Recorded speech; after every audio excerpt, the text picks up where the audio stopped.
in the midst of the day job in the morning. I little feel a little stifled, self-stifled in a bit, but I want to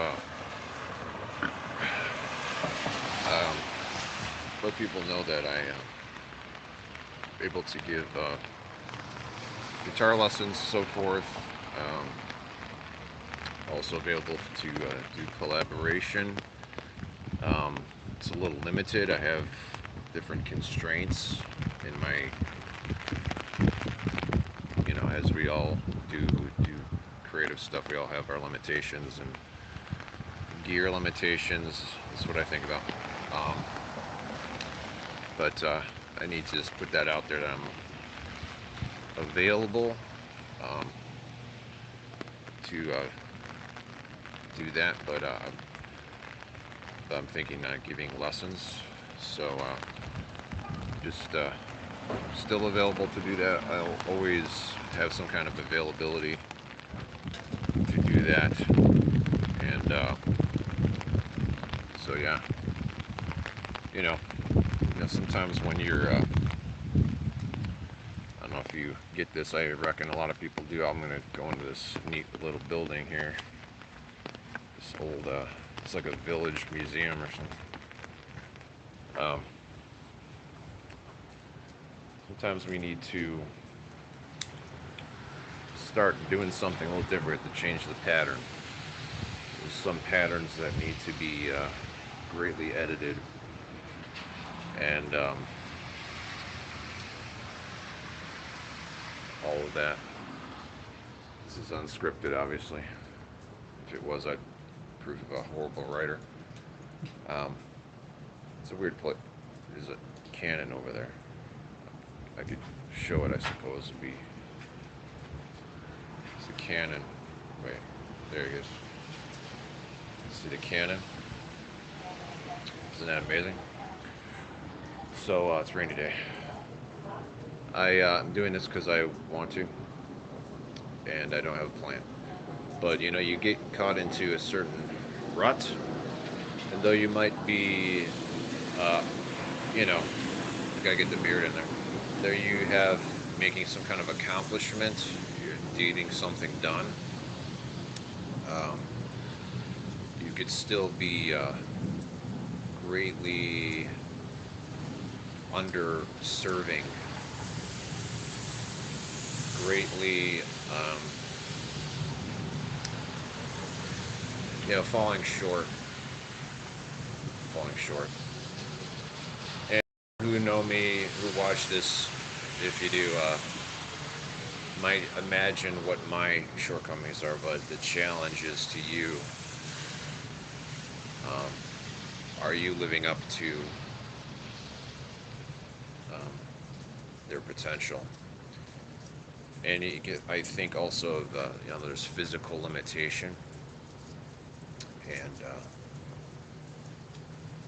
and it's true. We don't know those full limitations. I mean, we could be pressed so hard that we'd be surprised, and it would help us to see that we have a greater potential.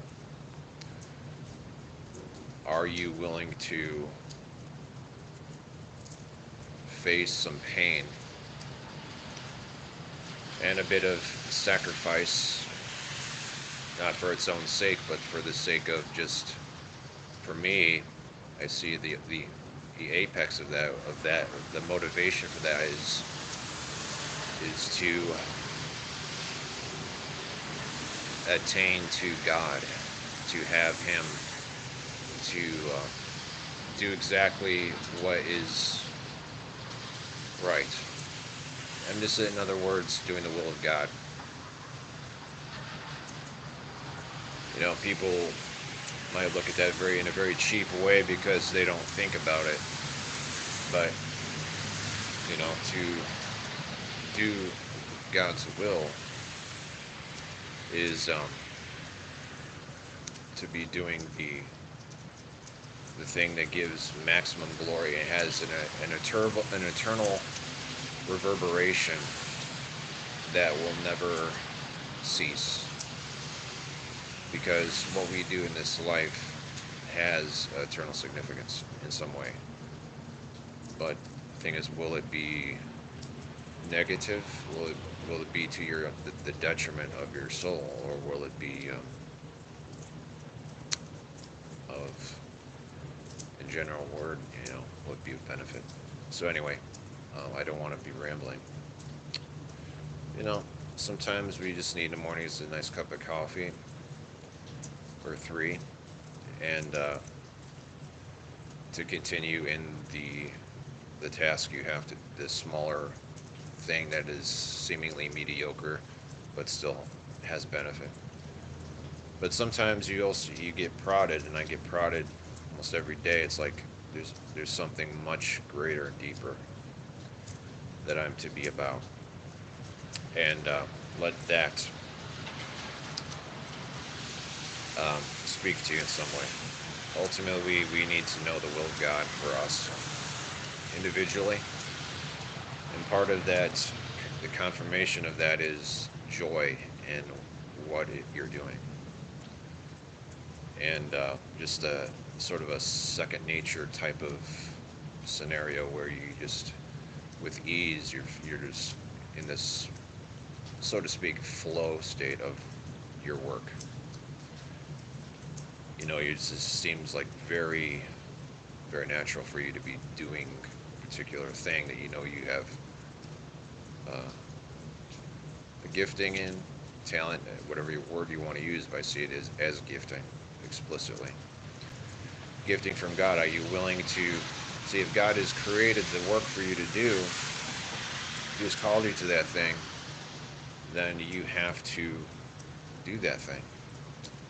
And the world will convince you